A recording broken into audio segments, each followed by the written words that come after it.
ज्ञान यज्ञ की इस अनोखी कक्षा में आपका स्वागत है। मैं हूँ आरती। चलिए शुरू करते हैं आज का अध्याय। MS Excel 2007 के आज के अध्याय में हम सीखेंगे होम टैब में सेल्स ब्लॉक के कुछ और उपयोग, जैसे कि किसी कॉलम या रो का आकार बदलना, किसी कॉलम, रो या शीट को छुपाना तथा वापस लाना, और किसी कॉलम, रो या शीट को डिलीट करना। आइए अब हम सीखते हैं किसी भी कॉलम या रो का आकार बदलना। अब जैसा कि आप यहाँ पर देख सकते हैं कि इस कॉलम में सितंबर वाला जो मंथ है उसमें सितंबर पूरा लिखा हुआ हमें दिखाई नहीं दे रहा है। तो इसके लिए पहले आप इसको सिलेक्ट कर लीजिए। उसके बाद हम यहाँ फॉर्मेट पर गए, क्लिक किया। अब यहाँ पर आपको कॉलम विड्थ ये ऑप्शन मिलता है, इस पर आप सिलेक्ट करें। अब यहाँ पर जो नॉर्मल कॉलम का साइज़ है 8.43 वो लिखा हुआ है। अब इसको मान ले हमने बढ़ा करके 10 कर दिया और ओके कर दिया, तो ये देखिए ये सितंबर पूरा आ गया। इसी को आप कॉलम को ड्रैग करके भी बढ़ा सकते, कैसे वो बताते हैं। जैसे यहाँ पर आप देखिए कि वेंसडे पूरा दिखाई नहीं दे रहा है। अगर हम सेल ब्लॉक से इसे करते हैं तो हमको वहाँ पर साइज़ डालना होगा, पर अगर आपको एग्जैक्टली पता नहीं है कि ये कितने में आ जाएगा, क्या साइज़ डालें, तो आप सीधे उसको यहाँ से देख करके कर सकते हैं। आप यहाँ पर पॉइंटर ले जाएं इस लाइन पर और उसे क्लिक करके ड्रैग कर दें, तो आप देख सकते हैं कि कितने में ये वेंसडे आ जाएगा, और देख करके फिर उसे छोड़ दें। तो ये देखिए एग्जैक्ट उतना ही आकार आपने बदला या उतना ही कॉलम को चौड़ा किया जितना आपको चाहिए था। पर मान लीजिए कभी सेल ब्लॉक से फॉर्मेट करते समय आपने उसका साइज़ ज़्यादा बड़ा कर दिया है कॉलम का, और आपको नज़र आता है कि बहुत ज़्यादा जगह छूट रही है, या फिर ड्रैग करते समय आपने इसको ज़्यादा ड्रैग कर दिया है और ये इतनी जगह जो है वो खाली जा रही है, तो ऐसे में आपको एक और ऑप्शन मिलता है ऑटो फिट का। वापस आप फॉर्मेट पर जाएँ सेल्स ब्लॉक में, और ये ऑटो फिट कॉलम विड्थ ये आपको ऑप्शन मिलता है। इस पर जा कर के क्लिक कर दें, तो ये देखिए अपने आप जितनी ज़रूरत है वो उतना कॉलम की चौड़ाई कर देगा। जिस तरह से हम कॉलम का आकार बदलते हैं उसी तरह से रो का आकार भी बदल सकते हैं। मान लीजिए आपको किसी रो की हाइट बढ़ानी है या कम करनी है, तो वो भी आप कर सकते हैं। उसके लिए भी वही ऑप्शन है, आप रो की जिस रो को आपको बढ़ाना है या जिस रो का आकार बदलना है उस रो के नीचे की लाइन पर पॉइंटर रखें और उसके बाद उसे ड्रैग कर दें। ये देखिए ये रो की हाइट अपने आप बढ़ गई। कम करनी हो तो आप इसे कम भी कर सकते हैं, या फिर हम इसके लिए सेल्स ब्लॉक का उपयोग कर सकते हैं। आप फॉर्मेट में जाएंगे तो आपको रो हाइट ये ऑप्शन मिलता है, इस पर आप क्लिक करेंगे और यहाँ पर रो हाइट जो है ये 13.5 है।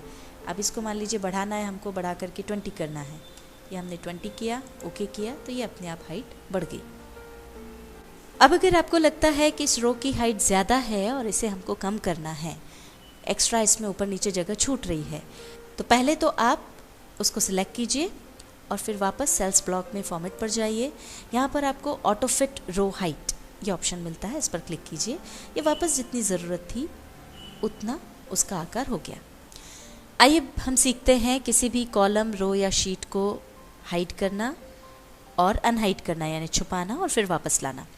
जिस भी कॉलम को आप हाइड करना चाहते हैं, मान लीजिए ये जो मंथ वाला ई कॉलम है इसे हम हाइड करना चाहते हैं, तो ये जहाँ ई लिखा हुआ है वहाँ पर जाकर राइट क्लिक करें। जैसे ही आप राइट क्लिक करेंगे तो ये देखिए आपको यहाँ पर नीचे की तरफ हाइड और अनहाइड ये दो ऑप्शन मिलते हैं। हमें हाइड करना है तो हम हाइड पर जाकर के क्लिक कर देंगे। ये देखिए पूरा ई मंथ वाला जो कॉलम है वो हाइड हो गया। इसी तरह से मान लीजिए आपको ये डेट वाला भी हाइड करना है तो उसको भी आप हाइड कर सकते हो। दूसरा तरीका उसका ये है कि आप इस पर जाकर के क्लिक करें और उसके बाद फॉर्मेट पर जाएं। फॉर्मेट में आपको विजिबिलिटी के अंदर हाइड और अनहाइड के ऑप्शन मिलते हैं। अब इसमें हम कॉलम हाइड करना चाहते हैं, इसलिए कॉलम पर जाकर के क्लिक कर देंगे, तो ये देखिए ये हाइड हो गया। तो इस तरह से आप चाह के या तो कॉलम के ऊपर राइट क्लिक करके उसे हाइड कर सकते हैं या फिर फॉर्मेट में जाकर के भी उसे हाइड कर सकते हैं।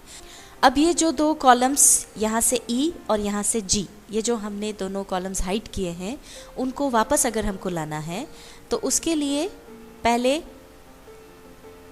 इन दोनों कॉलम को हमने सिलेक्ट किया, जैसे ई कॉलम गायब था तो उसके आसपास के दोनों कॉलम्स को हमने सिलेक्ट किया और उसके बाद यहाँ पर पॉइंटर रख करके राइट क्लिक किया। ये सबसे नीचे ऑप्शन है अनहाइड, ये देखिए अनहाइड किया तो ये ई कॉलम वापस आ गया।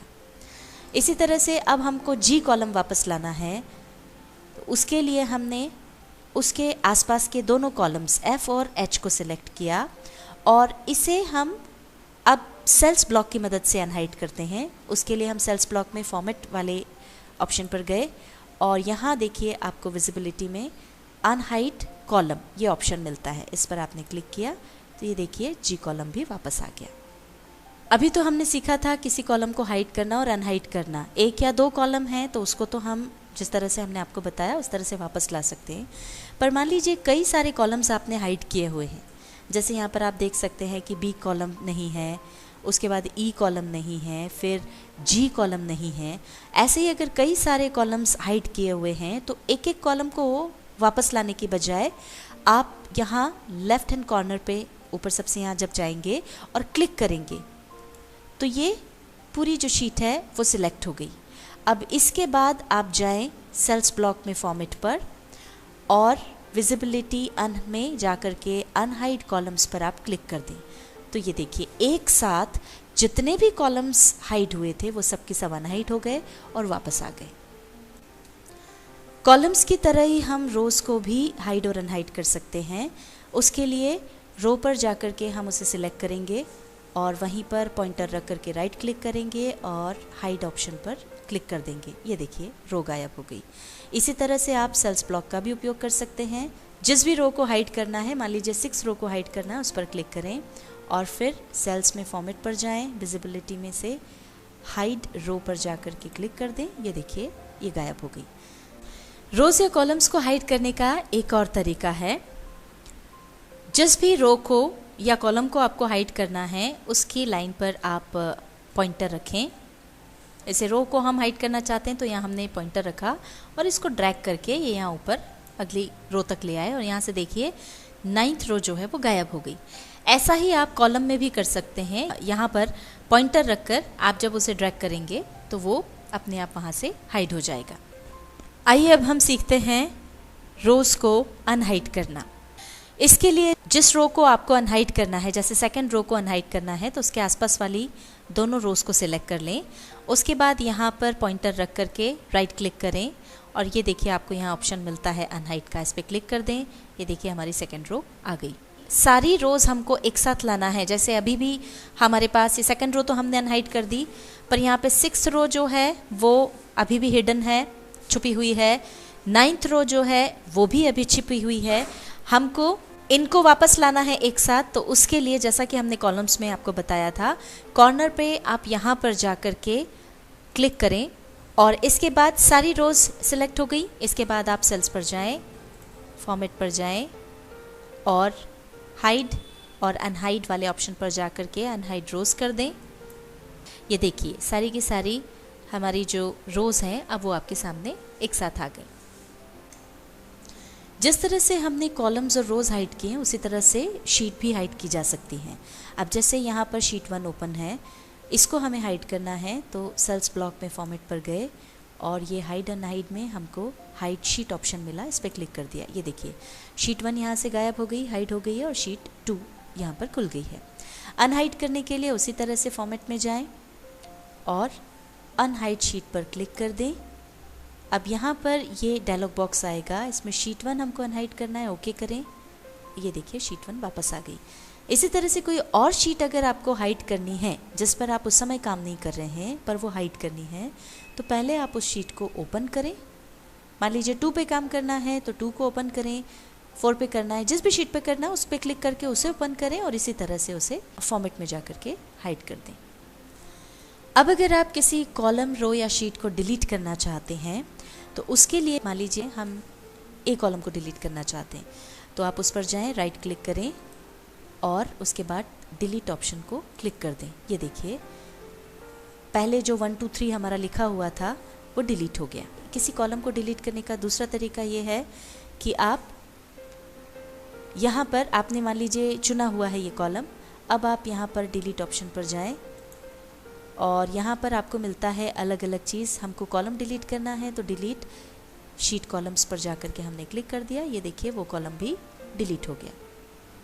अब इसी तरह से अगर कोई रो डिलीट करना हो तो वो भी कर सकते हैं। उस रो को आप पहले सिलेक्ट करें और उसके बाद सेल्स ब्लॉक में जाकर के यहाँ पर डिलीट पर जाकर के डिलीट रो इस ऑप्शन को चुन लें।